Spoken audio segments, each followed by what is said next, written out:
ॐ अज्ञानतिमिरान्धस्य ज्ञानाञ्जनशलाकया चक्षुरुन्मीलितं येन तस्मै श्रीगुरुवे नमः।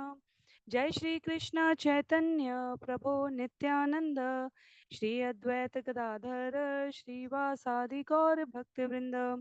हरे कृष्ण कृष्ण कृष्ण हरे हरे, हरे राम राम राम राम हरे हरे, हरे कृष्ण कृष्ण कृष्ण हरे हरे, हरे राम राम राम हरे हरे, हरे कृष्ण कृष्ण कृष्ण हरे हरे, हरे राम राम राम हरे हरे। हरे कृष्णा। सभी भक्तों को सादर प्रणाम। चैतन्य चरितामृत सत्र 90 में सभी भक्तों का स्वागत है। हम सभी यहाँ पर कृष्णदास कविराज गोस्वामी द्वारा लिखित एवं भक्ति वेदांता स्वामी श्रील प्रभुपाद द्वारा तात्पर्य सहित विवेचित चैतन्य चरितामृत मध्य लीला, जिसमें 25 अध्याय हैं, उसमें आज अध्याय संख्या 14 में प्रवेश कर रहे हैं। चैतन्य महाप्रभु द्वारा गुंडीचा मंदिर के मार्जन के माध्यम से भक्तों को एकजुट होकर भगवान को केंद्र में रखकर सेवा करने की प्रेरणा दी गई।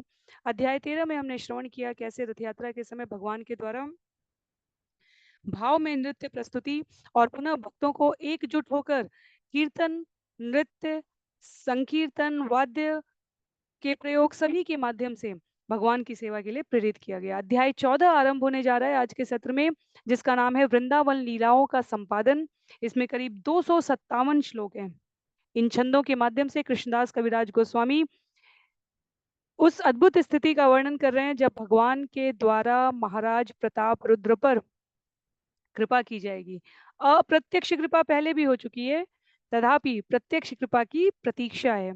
तो अप्रत्यक्ष कृपा के रूप में महाराज प्रताप रुद्र को भगवान का वस्त्र प्राप्त हुआ। महाराज प्रताप रुद्र के पुत्र का चैतन्य महाप्रभु ने आलिंगन किया, ये कहकर कि शास्त्र सम्मति है कि संतान परिवार का, माता पिता का प्रतिनिधित्व करती है। इस प्रकार मैं भौतिक कार्य और विषयों में आसक्त इंद्रिय लिप्त जीवों से सन्यासी के रूप में दूरी रखने के शास्त्र निर्देश का पालन भी करूंगा और महाराज प्रताप रुद्र के ऊपर कृपा भी हो जाएगी। और निकट जाते हुए अप्रत्यक्ष और प्रत्यक्ष के बीच का, जहां भगवान ने अनुकंपा का प्रदर्शन किया है महाराज प्रताप रुद्र के ऊपर, वह नृत्य के समय अचेतावस्था में तब महाराज प्रताप रुद्र के द्वारा उन्हें उठाया गया, पर तुरंत ही भगवान की बाह्य चेतना वापस आई और उन्होंने इसके लिए स्वयं को बहुत प्रशंसनीय शब्दों से विभूषित नहीं किया, ये कहकर कि ओह, एक राजविलास में संलग्न व्यक्ति से मेरा संपर्क हो गया। तथापि सार्वभौम भट्टाचार्य, नित्यानंद प्रभु, गोपीनाथ आचार्य, स्वयं रामानंद राय, जो भगवान के अत्यंत निकटस्थ पार्षद हैं, उन सभी के द्वारा महाराज प्रताप रुद्र के भावों को समझते हुए उन्हें आश्वासन दिया जा रहा था कि आपके ऊपर भगवत कृपा शीघ्र ही होगी। तो यहाँ वृंदावन लीलाओं का संपादन अध्याय में सबसे पहले प्रथम 22 छंदों में किंग प्रताप रुद्र राजा के ऊपर भगवान की जो कृपा हुई है उसका उल्लेख है। 23 से 46 तक चैतन्य महाप्रभु द्वारा भक्तों के संग प्रसाद ग्रहण करने की यह अद्भुत लीला है। उसके उपरांत 47 से 64 तक, जो संभवतः आज के सत्र में हम सभी यहाँ तक श्रवण करेंगे, उसमें चैतन्य महाप्रभु द्वारा आगे रथ को ले जाते हुए गुंडीचा मंदिर तक जगन्नाथ जी का रथ पहुंचाया गया है, इस कथा का वर्णन है। तो करीब इन प्रथम 60-65 छंदों में जगन्नाथ जी का रथ गुंडीचा मंदिर पहुंच जाएगा और इस बीच में क्योंकि भगवान श्रांत क्लांत होकर थकान का अनुभव करते हुए वृंदावन भाव में बगीचे में पिछले अध्याय की समाप्ति पर किंचित विश्राम कर रहे हैं और भक्तों को प्रसाद बांटने की, महाराज प्रताप रुद्र के ऊपर कृपा होने की, ये सभी लीलाएं वृंदावन पहुंचने से रथ रथ वृंदावन बाद में पहुंच रहा है, भक्त के ऊपर भगवान की कृपा पहले हो रही है। तो हम सभी आरंभ करेंगे छंद संख्या 1 से। गौर पश्यनात्म वृंदे श्रीलक्ष्मी विजयोत्सवम श्रुत्वा गोपीरसोल्लासम यष्ट प्रेमनाननर्तस। अपने निजी भक्तों के साथ श्री चैतन्य महाप्रभु लक्ष्मी विजयोत्सव में गए। वहां उन्होंने गोपियों के सर्वोत्कृष्ट प्रेम की चर्चा की। इन सब को सुनने से ही वे परम प्रसन्न हुए और भगवत प्रेम से अभिभूत होकर वहां खूब नृत्य किया है भगवान ने। जय जय गौरचंद्र जय श्री कृष्ण चैतन्य जय जय नित्यानंद जय अद्वैत धन्य। गौरचंद्र नाम से विख्यात श्री चैतन्य महाप्रभु की जय हो, नित्यानंद प्रभु की जय हो, परम धन्य अद्वैत आचार्य की जय हो। कहते हैं यहाँ पर, जय जय श्रीवासादि गौर भक्त गण, जय श्रोता गण यार गौर प्राण धन। श्रीवास ठाकुर इत्यादि समस्त भक्तों की जय हो, उन सारे पाठकों की जय हो जिन्होंने श्री चैतन्य महाप्रभु को अपने प्राणधन माने हैं। एई मत प्रभु आचेन प्रेमेर आवेशे, हेन काले प्रताप रुद्र करिल प्रवेशे। जब श्री चैतन्य महाप्रभु प्रेमाविष्ट होकर विश्राम कर रहे थे, तभी राजा प्रताप रुद्र बगीचे के भीतर प्रविष्ट हुए हैं। तो भगवान का यहाँ पर भक्त के संग कैसा विवल कर देने वाला प्रसंग है, उसका उल्लेख है। सार्वभौम उपदेश छाड़ी राजवेश, एकला वैष्णव वेशे करिल प्रवेश। सार्वभौम भट्टाचार्य के उपदेशानुसार राजा ने अपना राजसी वेश छोड़ दिया और अब वह वैष्णव वेश में बगीचे में प्रविष्ट हुए हैं। तो यहाँ वेश की महत्ता है। जिस प्रकार कार्य करने के स्थल पर, विद्यालय कॉलेज जाने के स्थल पर एक निश्चित प्रकार की विशिष्ट प्रकार के रोजगार व्यवसाय में विशिष्ट प्रकार की वेशभूषा है, उसी प्रकार यहाँ पर कृष्णदास कविराज गोस्वामी के द्वारा ये उल्लिखित करने पर कि प्रताप रुद्र राजा ने सार्वभौम भट्टाचार्य के कथनानुसार राजसी वेश त्याग कर वैष्णव वेश में बगीचे में प्रविष्ट किया है। कृष्ण श्रील प्रभुपाद यहाँ पर तात्पर्य में कहते हैं, अंतर्राष्ट्रीय कृष्ण भावनामृत संघ के सदस्यों को भी मर्यादा पूर्वक जहां जैसी देश काल और परिस्थिति के अनुसार उपलब्धता है वैसा वेश धारण करना चाहिए। तो सार्वभौम भट्टाचार्य यहाँ राजा प्रताप रुद्र को मार्गदर्शन कर रहे हैं और उनके माध्यम से सभी को ये इंगित कर रहे हैं कि अपने सेवा कार्य की सुविधा के अनुसार हम जैसा चाहे वैसा वेश बदल सकते हैं। तो कई बार लोगों को ये दुविधा होती है कि पुस्तक वितरण करते समय या कहीं सांस्कृतिक सामाजिक कार्यक्रम के समय क्या जो पूर्णकालिक इस्कॉन के सदस्य हैं वे अपना गेरुआ वस्त्र त्याग सकते हैं। तो श्रील प्रभुपाद कहते हैं, भक्तगण जनता से मिलते समय या पुस्तकों के प्रचार के समय अपना वेश यदि बदलते हैं तो वे भक्ति के नियमों को तोड़ते नहीं हैं। देश काल और परिस्थिति के अनुसार इन सिद्धांत ये है कि पुस्तक का वितरण होना चाहिए। जो विधि है, जो पद्धति है, उसमें समय काल देश की पात्रता के अनुसार परिवर्तन किया जा सकता है। स्पष्ट कहते हैं यहाँ पर, असली सिद्धांत तो कृष्ण भावनामृत आंदोलन के नियमों का प्रसार करना है, इस आंदोलन का ही प्रसार करना है। और यदि इस कार्य के लिए किसी को सामान्य पाश्चात्य वेशभूषा पहननी पड़े तो इसमें कोई ऐतराज नहीं होना चाहिए। तो श्री प्रभुपाद के इन सुंदर वचनों का, इन मार्गदर्शक सिद्धांतों का अनुसरण करते हुए यदि कभी कभी सत्रों की नियमितता के लिए, भक्तों के संग में पुस्तक श्रवण और पठन करने की निरंतरता का पालन करने के लिए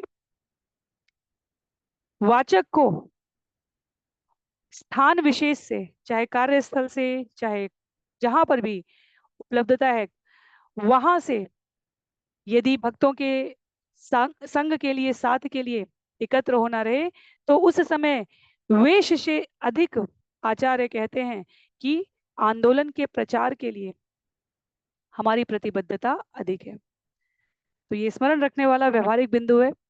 आगे कहते हैं, सब भक्तेर आज्ञा निलत योड़ हाथ हैया, प्रभु पद धरी पड़े साहस करिया। महाराज प्रताप रुद्र इतने विनीत थे कि सर्वप्रथम उन्होंने सारे भक्तों से हाथ जोड़कर अनुमति मांगी, तब साहस बटोर कर वे महाप्रभु के चरणों पर गिर पड़े और उनका स्पर्श किया है। तो सार्वभौम भट्टाचार्य के कहने से उन्होंने वेश बदला, उसके उपरांत अत्यंत विनीत भाव से सभी से आशीर्वाद मांगा भक्तों से, और उसके बाद राजा है वो, पर तब वे साहस एकत्र करके कि कहीं महाप्रभु के विश्राम में विक्षेप न हो जाए, महाप्रभु के चरणों पर गिरे, उनका स्पर्श किया। आंखी मुदी प्रभु प्रेमे भूमि ते शयान, नृपति विनय पुण्य करे पाद संवाहन।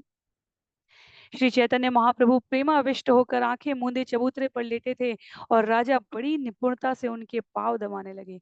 भौतिक उपलब्धि, प्रसिद्धि, सामर्थ्य, संसाधन से परे भक्त भगवान के लिए सदैव सेवक रहता है।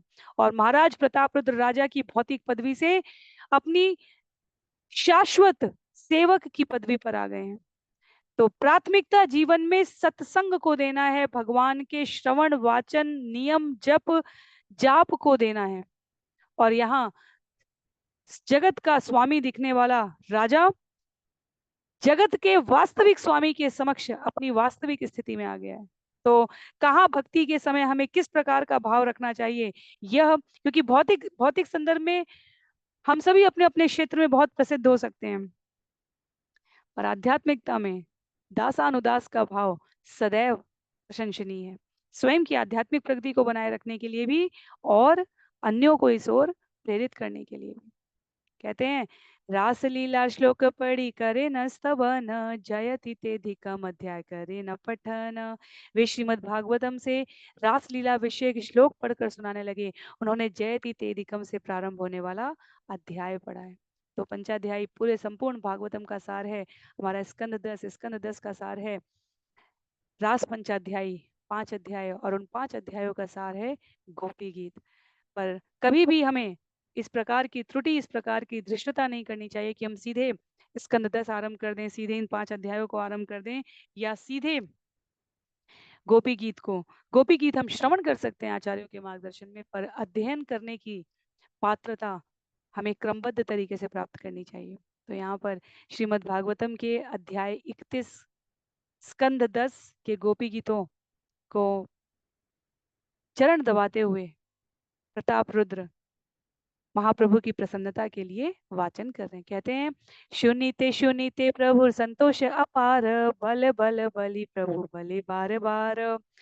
तो श्री कृष्णदास कविराज गोस्वामी को साहित्य की कितनी गंभीर समझ है। बल बल बलि प्रभु बले बार बार, बस अक्षर की पुनरावृत्ति यहाँ पर प्रस्तुत है। कहते हैं जब श्री चैतन्य महाप्रभु ने इन श्लोकों को सुना तो वे अत्यंत प्रसन्न हुए और बारंबार कहने लगे सुनाते रहो सुनाते रहो। तव कथामृतम श्लोक राजा ये पढ़ील उठी प्रेमावेशे प्रभु आलिंगन कैला। जो ही राजा ने तव कथामृतम शब्दों से आरंभ होने वाला श्लोक पढ़ा, त्यों ही महाप्रभु तुरंत प्रेमावेश में आकर उठे और उन्होंने राजा का आलिंगन कर लिया। तुमी मोरे दिले बहु अमूल्य रतन मोर किछु दीते नहीं दिलु आलिंगन। राजा द्वारा सुनाए गए श्लोक को सुनकर श्री चैतन्य महाप्रभु ने कहा तुमने मुझे अमूल्य रत्न प्रदान किए हैं, किंतु मेरे पास बदले में तुम्हें देने के लिए कुछ भी नहीं है, इसलिए मैं तुम्हारा आलिंगन मात्र कर रहा हूँ। भक्त को भगवान से वैसे भी कुछ नहीं चाहिए।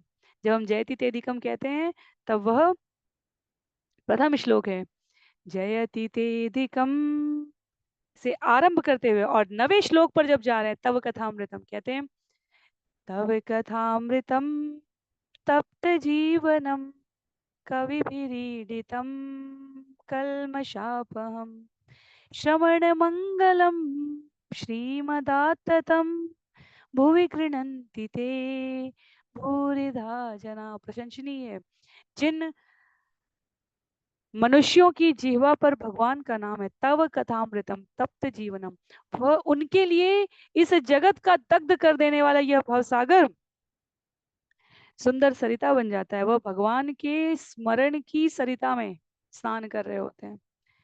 गोपियों के लिए हमने श्रवण किया था, पिछले अध्याय में कहा गया था गोपी विरह भाव के सागर में रहती हैं, संसारिक त्रास और ताप के दग्ध भव सागर में नहीं। तव कथामृतम तप्त जीवनम, इस जलते हुए, जैसे हम लोग प्रतिदिन जब गुरुअष्टकम कहते हैं तो क्या कहते हैं, संसार दावानल, तो तप्त जीवनम को शांति देने के लिए। कवि भीड़ितम कलमशापहम, जीवा पर मुख का ये नाम जिनकी वाणी में गान है, वह कलमशापहम, सभी प्रकार के दारिद्र्य को हरण कर लेता है भगवान का नाम। और इस श्लोक का बार बार वाचन सुनकर चैतन्य महाप्रभु ने कहा मेरे पास अतिरिक्त कुछ नहीं है देने के लिए, मैं आलिंगन कर सकता हूँ। और प्रताप रुद्र को इससे अधिक और कुछ चाह भी नहीं थी। कहते हैं एत बलि से श्लोक पढ़े बार बार दुई जना रंगे कंप नेत्र जलधार। यह कहकर श्री चैतन्य महाप्रभु उसी श्लोक को बारंबार पढ़ने लगे।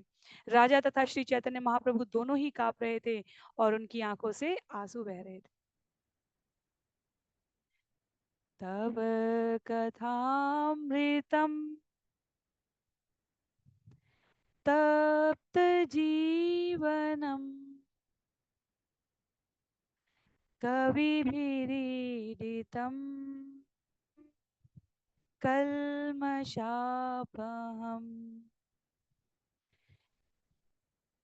श्रवण मंगलम श्रीमदाततम भुवि गृह्णन्ति ये भूरिधा जना। हे प्रभु, आपकी वाणी का अमृत तथा आपके कार्यकलापों का वर्णन इस भौतिक जगत से संतप्त जीवों के लिए प्राण तुल्य है। ये कथाएं महापुरुषों द्वारा संप्रेषित की जाती हैं और ये सभी पाप फलों का नाश करने वाली हैं। जो भी इन कथाओं को सुनता है उसे सौभाग्य प्राप्त होता है। ये कथाएं विश्व भर में प्रसारित होती हैं और आध्यात्मिक शक्ति से युक्त होती हैं। जो लोग ईश्वर के संदेश का प्रचार करते हैं वे निश्चय ही महान दानी तथा कल्याण करता है। स्कंद 10 अध्याय 31 श्लोक संख्या 9 श्रीमद् भागवतम से। भूरिदा बलि करे आलिंगन इहो नाही जाने इहो है कौन जन। तो यहाँ शब्द प्रयोग हुआ था भूरिदा जना, भूवि गृणंति ये भूरिदा जन। भौतिक जगत में जपते हैं और जो प्रचार करते हैं वे अत्यंत उदार परोपकारी व्यक्ति हैं। यहाँ भूरिदा शब्द बार बार कहकर चैतन्य महाप्रभु ने कहा। इस श्लोक को पढ़ने के बाद श्री चैतन्य महाप्रभु ने तुरंत राजा प्रतापरुद्र का आलिंगन कर लिया और कहा, तुम अत्यंत वदान्य दानी हो, तुम अत्यंत दानी हो। अभी तक श्री चैतन्य महाप्रभु ये नहीं जानते थे कि ये राजा कौन है, इहो है कौन जन। और कहते हैं, पूर्व सेवा देखी तारे कृपा उपजीला, अनुसंधान बिना कृपा प्रसाद करीला। श्री चैतन्य महाप्रभु में राजा की पिछली सेवा के फलस्वरूप जहाँ राजा को उन्होंने झाड़ू लगाते हुए देखा था, दया भाव जागा था। अतएव बिना पूछे कि वह कौन है, महाप्रभु ने तुरंत उन पर कृपा की। यही देख चैतन्य कृपा महाबल, तार अनुसंधान बिना कराय सफल। श्री चैतन्य महाप्रभु की कृपा कितनी शक्तिशाली है। महाप्रभु ने राजा से पूछे बिना हर काम को सफल बना दिया। राजा को कुछ भी और नहीं चाहिए था, भगवान की कृपा चाहिए थी।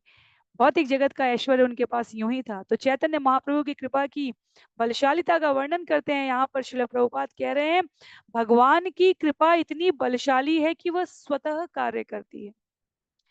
कभी भी भगवान के प्रति की गई प्रेममयी सेवा व्यर्थ नहीं होती। यह आध्यात्मिक खाते में संचित होती है और सही समय पर निश्चित रूप से फलदायक होती है। भगवत गीता अध्याय 2 श्लोक संख्या 40 प्रसिद्ध श्लोक जिसमें कहा गया है, नेहाभिक्रम नाशोस्ति प्रत्यवायो न विद्यते स्वल्पमप्यस्य धर्मस्य त्रायते महतो भयात्। इस प्रयास में कोई हानि कोई कमी नहीं है। इस मार्ग पर थोड़ी सी भी प्रगति मनुष्य की भयानक से भयानक भय से रक्षा कर सकती है। आध्यात्मिक मार्ग पर प्रगति तो भगवान के पवित्र नाम के सामूहिक कीर्तन की सर्वोच्च शक्तिशाली विधि यहाँ प्रस्तुत की है। स्वयं चैतन्य महाप्रभु ने रथ के आगे आगे नर्तन और कीर्तन करते हुए। तो कृष्ण भावनामृत के जिज्ञासुओं को श्रील प्रभुपाद कहते हैं, महाप्रभु की कृपा अवश्य प्राप्त होगी, उनकी भक्ति भी शीघ्र सफल होगी।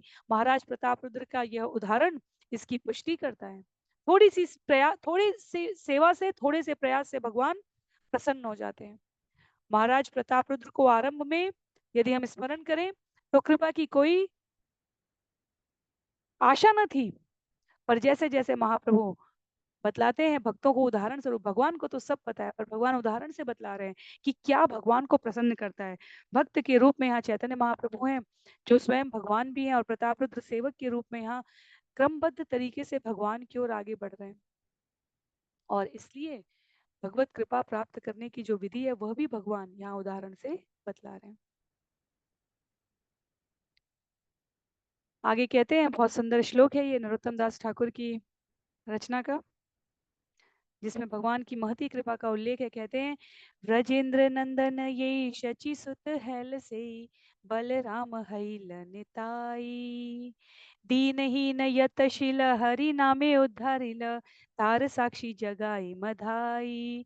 पवित्र नाम का प्रचार करके इस युग के सभी पापियों का उद्धार करने के लिए भगवान कृष्ण और भगवान बलराम श्री चैतन्य महाप्रभु और नित्यानंद प्रभु के रूप में अवतरित हुए हैं।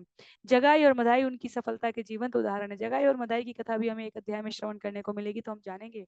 कहा जाता है ऐसा कोई पाप नहीं था जो इन दोनों ने नहीं किया, और भगवान ने जब इनका पाप हरण किया था तो क्षण के कुछ भाग में ऐसा भक्तों ने देखा कि चैतन्य महाप्रभु का गौर सुनहरा वर्ण किंचित कालिमा से कुछ क्षण के भाग के लिए, क्योंकि जगाई मधाई के पाप को भगवान ने स्वीकार कर लिया था, और उस शरणागत के लिए, उस भक्त वत्सलता के प्रदर्शन के लिए यहाँ नरोत्तम दास ठाकुर की ये पंक्तियां हैं। भगवान की कृपा का कोई अंत नहीं है। प्रभु बले के तुम्ही करिला मोर हित, आचंबिते आसी पिया कृष्ण लीलामृत। अंत में श्री चैतन्य महाप्रभु बोले, तुम कौन हो, तुमने मेरे लिए इतना किया है, सहसा यहाँ आकर तुमने मुझे कृष्ण की लीलाओं का अमृत पान कराया है। राजा कहे आमी तोमा दासेर अनुदास, भृत्यर भृत्य करे एई मोर आश। यहाँ दूसरा लक्षण दिख रहा है। यहाँ चैतन्य महाप्रभु के समक्ष राजा ये नहीं कह रहे हैं कि मैं राजा हूँ। राजा कहते हैं, हे प्रभु, मैं आपके दासों का परम आज्ञाकारी दास हूँ। मेरी अभिलाषा है कि आप मुझे अपने दासों के दास के रूप में स्वीकार करें। तो हमें अपनी भौतिक जगत की पहचान से, शरीर जन्य पहचान से अपने आप को सदैव स्मरण नहीं करना है। हमारी पहचान भगवान के भक्त के रूप में, भगवान के भक्तों के रूप में हो, दासानुदास के रूप में हो। ये अधिक महत्व की बात है। श्रील प्रभुपाद यहाँ पहली पंक्ति लिख रहे हैं तात्पर्य की, और कहते हैं भक्त की सबसे बड़ी उपलब्धि है कि वह भगवान के दासों का दास बने। आध्यात्मिक जगत में यह उपलब्धि है। भौतिक जगत में क्या है, सब लोग हमारे दास बने। आध्यात्मिक जगत में क्या है उपलब्धि भक्त की, भगवान के दासों का दास बने। वस्तुतः किसी को भगवान का प्रत्यक्ष दास बनने की आकांक्षा नहीं करनी चाहिए। प्रहलाद महाराज ने नरसिंह देव से जब अत्यधिक अनेकों बार कहे जाने पर कि वरदान मांगो वरदान मांगो वरदान मांगा, तो उन्होंने क्या कहा, वे भगवान के दासों के दास बने। देवताओं के कोषाध्यक्ष श्रील प्रभुपाद यहाँ उदाहरण देते हैं। ध्रुव महाराज को वर देना चाह रहे थे कुबेर, तो ध्रुव चाहते तो असीम भौतिक संपत्ति वैभव मांग सकते थे, पर उन्होंने वर मांगा कि वो भगवान के दासों के दास रहे। खोला बेचा श्रीधर की कथा भी आगे आएगी, जहां हमें पता चलेगा कि वो अत्यधिक निर्धन व्यक्ति थे। तो श्रील प्रभुपाद यहाँ सभी प्रकार के उदाहरण दे रहे हैं। राजा के पास वैभव है, राजा को नहीं चाहिए। ध्रुव पिता का राज्य छोड़कर आए थे। प्रहलाद महाराज भावी शासक थे, तथापि उन्होंने उसमें कोई रुचि नहीं दिखाई थी। तो ये तो भौतिक दृष्टि से संपन्न व्यक्तियों के उदाहरण हो गए। खोला बेचा श्रीधर निर्धन थे, और जब चैतन्य महाप्रभु ने उन्हें वर देना चाहा तो भी उन्होंने प्रार्थना की कि उन्हें दासों का दास रहने दिया जाए। सुदामा निर्धन थे, भगवान के समक्ष उपस्थित हैं, जो चाहे वो मांग सकते थे, पर कुछ नहीं मांगा। तो कोई यदि प्रताप रुद्र का उदाहरण देखकर कहे कि अरे राजा को मांग, भगवान की कृपा के अतिरिक्त और चाहिए भी क्या था, वो तो पहले से राजा थे, तो श्रील प्रभुपाद यहाँ पर भ्रम निवारण करते हुए संपन्न ध्रुव और प्रहलाद का उदाहरण प्रस्तुत करते हैं, भौतिक दृष्टि से जो संपन्न है। और कोलावेचा श्रीधर जो अभी हमारे चैतन्य चरितामृत के पात्र के रूप में आएंगे, और सुदामा जो भागवतम में आ चुके हैं, उनका उल्लेख करते हैं कि भक्त भौतिक स्थिति के अनुसार, भौतिक परिस्थिति के अनुसार अपनी आध्यात्मिक स्थिति नहीं परिवर्तित करता। भक्त की आध्यात्मिक स्थिति सदैव भगवान का सेवक, भगवान के सेवक का सेवक बनकर भगवान की प्रत्यक्ष या अप्रत्यक्ष सेवा करना है। आध्यात्मिक दृष्टि यह सुनिश्चित करती है। भौतिक दृष्टि में सब स्वामी बनना चाहते हैं, तो भक्त भौतिक स्थिति से अपनी आध्यात्मिक परिस्थितियों को परिवर्तित नहीं करता है। तबे महाप्रभु तारे ऐश्वर्य दिखाइला, कार्य न कही बे निषेध करीला। उस समय श्री चैतन्य महाप्रभु ने राजा को अपना कुछ दैवीय ऐश्वर्य दिखलाया और उन्हें मना किया कि वे इसे किसी से प्रकट ना करें। जब कुछ नहीं चाहिए होता है भक्त को, तब भगवान सब कुछ देने के लिए तत्पर है। राजा हे नहीं क्या न कबू न कैला प्रकाश, अंतर सकल जानिन बाहिर उदास। यद्यपि जो कुछ घटित हो रहा था उसे महाप्रभु मन ही मन चाह जानते थे, किंतु बाह्य रूप से उन्होंने उसे प्रकट नहीं किया। नहीं, उन्होंने यह प्रकट किया कि वे यह जान रहे थे कि वे राजा प्रताप रुद्र से बातें कर रहे थे। प्रताप रुद्र भाग्य देखी प्रताप रुद्र भाग्य देखी भक्त गणे, राजा रे प्रशंसे सबे आनंदित मने। राजा प्रताप रुद्र पर इस प्रकार महाप्रभु की विशेष कृपा देखकर सारे भक्तों ने राजा के भाग्य की प्रशंसा की है और उन सब के मन आनंदमय हो गए हैं। बहुत स्मरण करने की और श्रवण करने की आवश्यकता है हमें इन पंक्तियों को, इन विचारों को अपने मन मस्तिष्क में स्थिर करने की, कि कितनी शिक्षाएं चैतन्य महाप्रभु के इन दृष्टांतों से हमें मिल रही है। भक्तों ने भगवान के ऊपर, भक्तों ने भगवान की कृपा देखी है प्रताप रुद्र के ऊपर, तो उन्होंने ईर्ष्या नहीं की है। गोपियां श्रीमती राधा रानी को भगवान के संग रास विलास में देखती हैं तो वो ईर्ष्या नहीं करती हैं। सबका उद्देश्य भगवान की प्रसन्नता के लिए कार्य करना है, और इसलिए श्रील प्रभुपाद ने हमें, हम सभी को अमोघ सूत्र दिया है।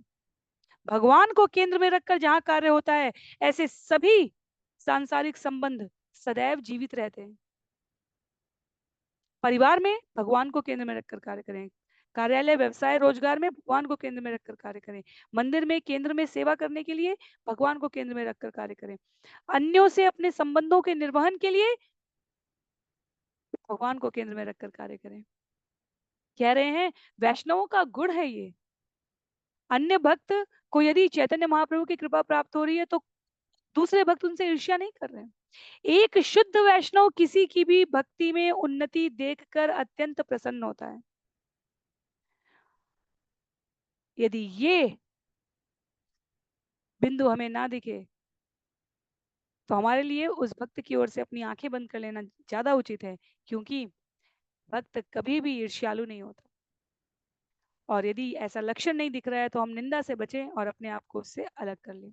दंडवत करी राजा बाहिर चलीला, योड़ हस्त करी सब भक्तेरे वंदीला। राजा बड़े ही विनीत भाव से हाथ जोड़कर भक्तों को प्रणाम करके और श्री चैतन्य महाप्रभु को नमस्कार करके बाहर चले गए। मध्याह्न करीला प्रभु लैया भक्त गण, वाणीनाथ प्रसाद लैया कैला आगमन। इसके बाद वाणीनाथ राय सभी प्रकार के प्रसाद ले आया और श्री चैतन्य महाप्रभु ने भक्तों सहित भोजन किया।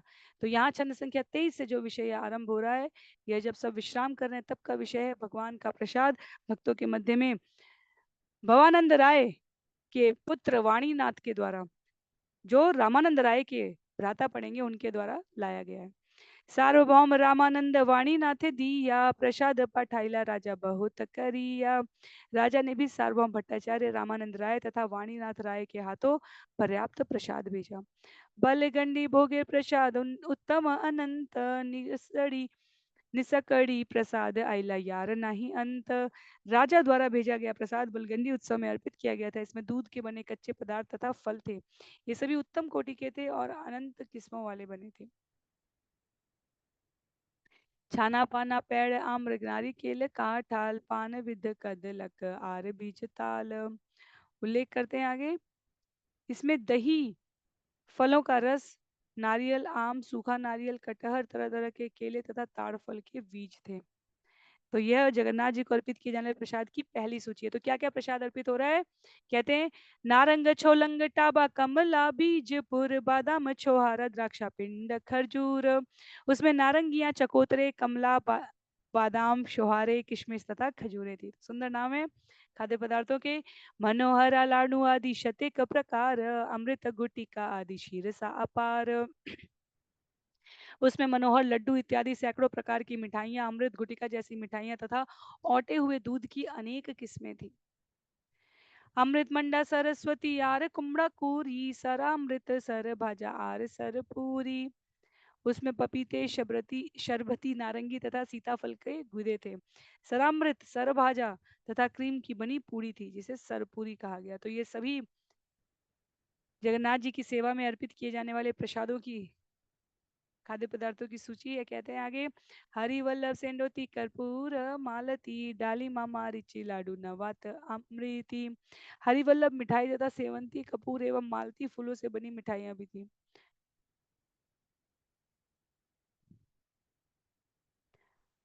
उसमें अनार, काली मिर्च से बनी मिठाइयां, नवात चीनी को गलाकर बनाई गई मिठाई तथा अमृति जिलीपी थी। पद्मचीनी, चंद्रकांति, खाजा खंड सार, बियरी कदमा तिल्ला खाजार प्रकार।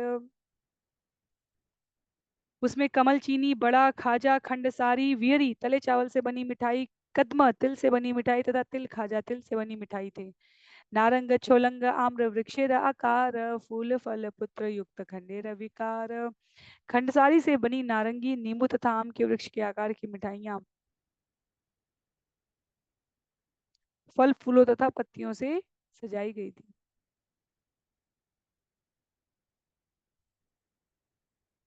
दधी दुग्ध ननी तक्र रसाला शिखरिणी सलवण मुदकांकुर आदा खानी खानी।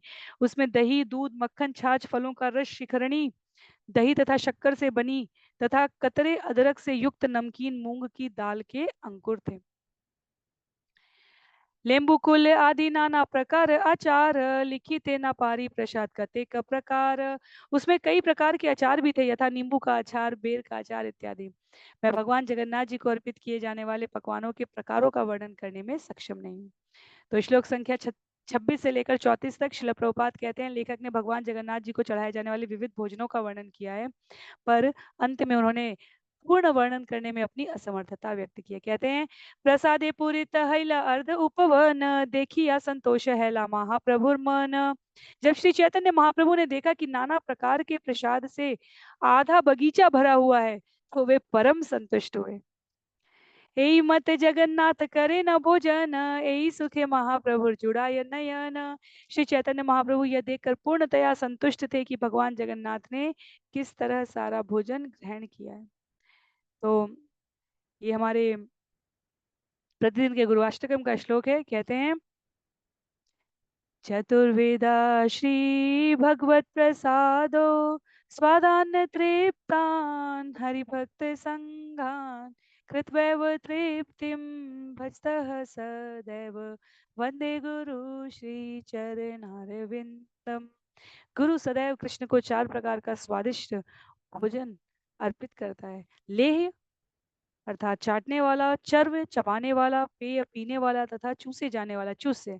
जब गुरु देखता है कि भक्तगण भगवत प्रसाद खाकर संतुष्ट हो गए हैं, तो वह भी संतुष्ट होता है। मैं ऐसे गुरु के चरण कमलों को सादर नमस्कार करता हूँ। श्रील प्रभुपाद कृष्ण भावनामृत आंदोलन के आरंभिक दिनों के अपने प्रचार में पहले कथा वाचन करते, उससे पूर्व वह पाक शाला में सभी प्रकार के व्यंजनों को तैयार कर भगवान को अर्पित करके प्रस्तुत करके उसे तैयार रखते। तो वाचन के उपरांत जब श्रोतागण श्रवण कर लेते, तो वो उन्हें सुंदर भोजन अर्पित करते। और इस प्रकार गुरु के रूप में भक्तों को भगवत प्रसाद खाते हुए देखकर कैसी तृप्ति का अनुभव होता है। भक्ति वेदांता स्वामी श्रील प्रभुपाद इससे अपने आप को पूर्णतया संबंधित कर सकते हैं। इसलिए कहते हैं कि गुरु का कर्तव्य है कि अपने शिष्यों को अर्चा विग्रह पर अर्पित करने के लिए तरह तरह के उत्तम भोजन तैयार करने में लगाए। आवश्यक है ये।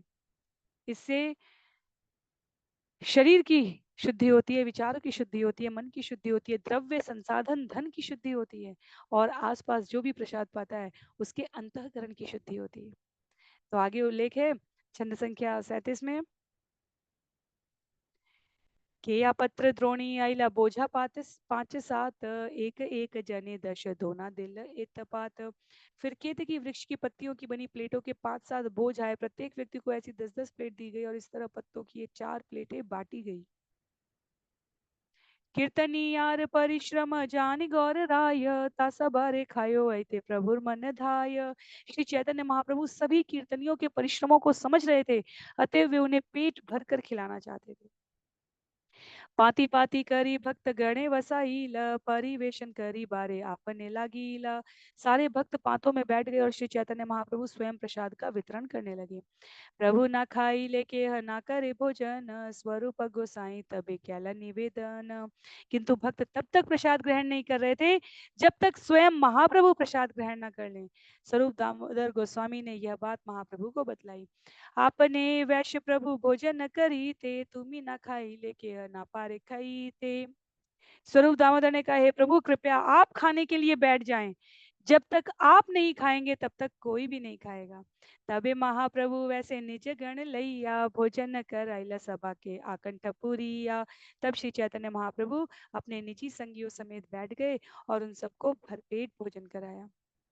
भोजन करी वसला प्रभु भोजन करी वसीला प्रभु करी आचमन प्रसाद उबरिल खाए सहस्त्र जन। भोजन करने के बाद महाप्रभु अपना मुंह धोकर बैठ गए। इतना अधिक प्रसाद बचा था कि उसे हजारों लोगों में वितरित कर दिया गया।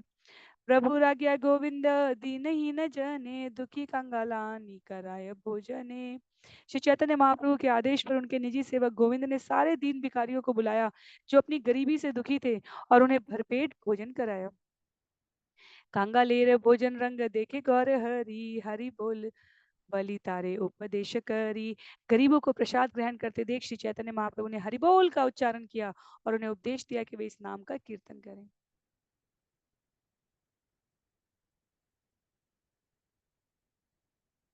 शिला भक्ति विनोद ठाकुर की सुंदर गीत है। प्रस्तुति यहाँ पर कहते हैं, मीछे मायार वशे याच भैशे खाच हावडो भाई जीव कृष्ण दास ए विश्वास करलित आर दुख नाई।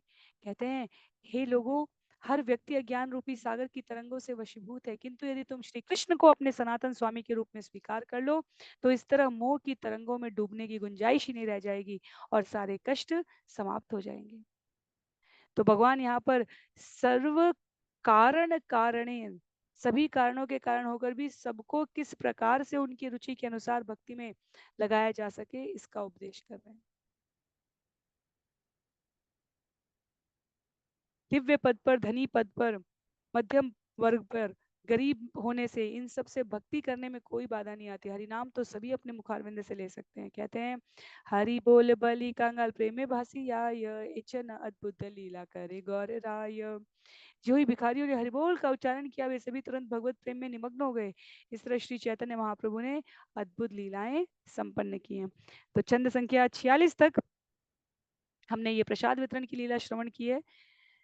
छंद संख्या 47 से लेकर 64 तक चैतन्य महाप्रभु अब आगे लेकर चल रहे हैं रथ को। छंद संख्या 47 में कहते हैं, यहाँ जगन्नाथ रथ चलन समय गौर सब रथ टाने आगे नहीं आय। जब जगन्नाथ जी का रथ खींचने का समय हो गया तो बगीचे के बाहर सारे कार्यकर्ता गौड़ उसे खींचने का प्रयास करने लगे, किंतु रथ आगे नहीं बढ़ा। टानी तेना पारे गौड़ रथ छाड़ी दील पात्र मित्र लैया राजा व्यग्र हैया अइला। जब गौड़ों ने देखा कि रथ टस से मस नहीं हो रहा है तो उन्होंने प्रयास करना छोड़ दिया। तभी अत्यंत चिंतित राजा वहां आए और उनके साथ उनके अधिकारी तथा मित्रगण भी थे। महामल्ल गड़े दिल रथ चलाई ते आपने लागीला रथ ना पारे टानी ते।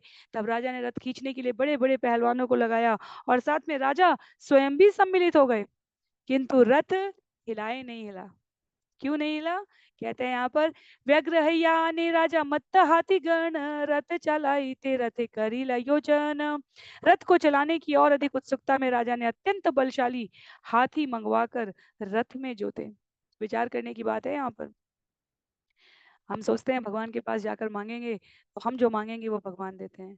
भगवान हमारे जीवन में जब कुछ अप्रत्याशित, अनापेक्षित घटनाक्रम उपस्थित कराते हैं तो हमें ये समझना चाहिए कि स्वामी वे हैं। इस भाव की हमारी स्मृति जागृत रहे, स्वामी वे हैं और हम सेवक हैं।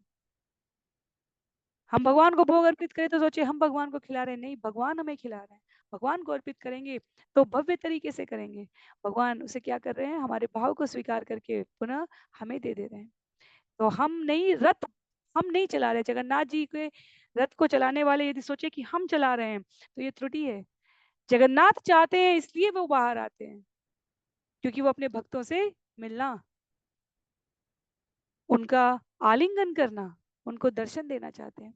मत्त हस्ती गढ़ टाने यार यत बल एक पद न चल रथ हिल अचल। बलशाली हाथियों ने रथ को पूरी तरह से खींचा, किंतु इतने पर भी रथ 1 इंच भी नहीं हिला और अचल बना रहा। क्यों?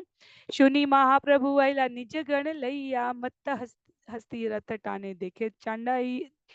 शुनि महाप्रभु आइला निज गण लैया मत्त हस्ती रथ टाने देखे दंडाइया।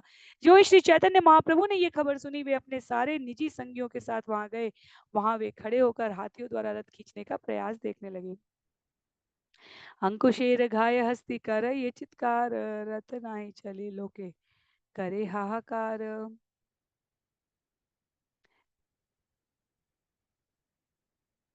सारे हाथी अंकुश से मारे जाने के कारण चिंघाड़ रहे थे, फिर भी रथ हिलडुल नहीं रहा था।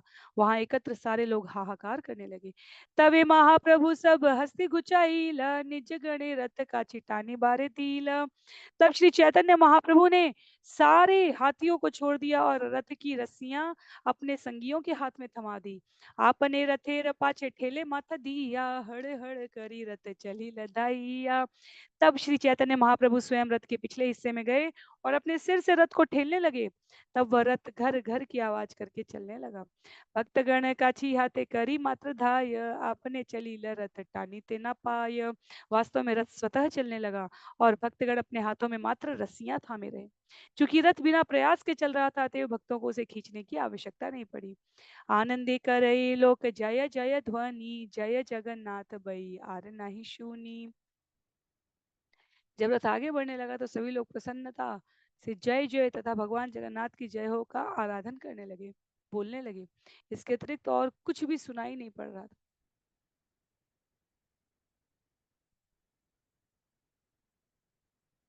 निमेषेता गेल रथ गुंडी चार द्वार, चैतन्य प्रताप देखी लोके चमत्कार। वह रथ क्षण भर में गुंडीचा मंदिर के सामने पहुंच गया। उस द्वार पर पहुंचकर महाप्रभु की असाधारण शक्ति देखकर सारे लोग आश्चर्यचकित हो गए। जय गौर चंद्र जय श्री कृष्ण चैतन्य, एई मत कोलाहल लोके धन्य धन्य। भीड़ ने जय गौरचंद्र जय श्री कृष्ण चैतन्य का तुमुल नाद किया और लोग अद्भुत अद्भुत कहने लगे। देखी या प्रताप रुद्र पात्र मित्र संगे, प्रभु महिमा देखी प्रेमे फूले अंगे। श्री चैतन्य महाप्रभु की महानता देखकर प्रताप रुद्र महाराज तथा उनके मंत्री एवं मित्रगण भाव में प्रेम से इतने अभिभूत हो गए कि उन्हें रोमांच हो आया। पांडु विजय तबे करे सेवक गणे, जगन्नाथ बसी लगी या निज सिंहासने। तब जगन्नाथ जी के सारे सेवकों ने उन्हें रथ से नीचे उतारा और भगवान अपने सिंहासन पर बैठने चल दिए। सुभद्रा बलराम निज सिंहासने आईला, जगन्नाथ स्नान भोग हई तेला गीला। सुभद्रा तथा बलराम भी अपने अपने सिंहासन पर बैठ गए। इसके बाद जगन्नाथ जी को स्नान कराया गया और अंत में भोग लगाया गया। आगे अंतिम दो छंद हैं आज के सत्र के लिए। कहते हैं, अंगीनाते महाप्रभु लैया भक्त गण, आनंदे आरंभ कैलन नर्तन संकीर्तन। जब भगवान जगन्नाथ, भगवान बलराम तथा सुभद्रा अपने अपने सिंहासनों पर बैठ गए, तो श्री चैतन्य महाप्रभु अपने भक्तों के साथ मंदिर के आंगन में बड़े ही हर्ष से कीर्तन करने लगे और नाचने गाने लगे। आनंदे महाप्रभु प्रेम उथलीला, देखी सब लोक प्रेम सागर भासीला। आनंदे आनंदावेश में जब श्री चैतन्य महाप्रभु नाच गा रहे थे तो वह प्रेमाविष्ट हो गए और जिन लोगों ने उन्हें देखा वे भी भगवत प्रेम के सागर में डूब गए। नृत्य करी संध्या काले आरती देखीला, आई टोटा आसी प्रभु विश्राम करीला। गुंडीचा मंदिर के आंगन में अपना नृत्य समाप्त करके संध्या समय महाप्रभु ने आरती उत्सव देखा। तत्पश्चात वे आई टोटा नामक स्थान पर गए और वहां रात्रि में विश्राम किया। तो अभी के लिए हम लोग आज के सत्र को यहीं पर रोकेंगे, चंद्र संख्या 65 पर, जहां भगवान के द्वारा जगन्नाथ जी को गुंडीचा मंदिर में पहुंचाकर संध्या वंदन की आरती, नृत्य प्रस्तुत करने के उपरांत विश्राम करने के लिए आई टोटा नामक स्थान पर पदार्पण किया गया है। किसी भी प्रकार की असहमति, टिप्पणी, जिज्ञासा के लिए आप जहां जुड़े हैं इस सत्र में अपने विचार प्रेषित कर सकते हैं। अगले सत्र में हम सभी आरंभ करेंगे छंद संख्या 66 से इसको आगे श्रवण करने के लिए। सभी को बहुत बहुत आभार। कृष्णदास कविराज गोस्वामी जी की जय, श्रील प्रभुपाद की जय, श्री चैतन्य चरितामृत की जय, श्रील गुरुदेव की जय, अनंत कोटि वैष्णव वृंद की जय, नामाचार्य श्रील हरिदास ठाकुर की जय। हरे कृष्णा।